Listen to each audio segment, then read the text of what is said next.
This free step-by-step video comes to you directly from Haynes. You can complete more than 200 jobs on this vehicle when you purchase the complete Haynes online manual at haynes.com. Open the luggage compartment, squeeze together the retaining clips and pull the bulb holder assembly from the light cluster. Depress the bulb, rotate it anti-clockwise slightly and pull it from the holder.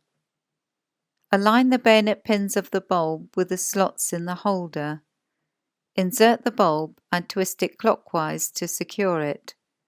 Note that most bayonet pin bulbs will only fit correctly in one position. The pins are offset. Press the bulb holder into the light cluster, ensuring the clips engage.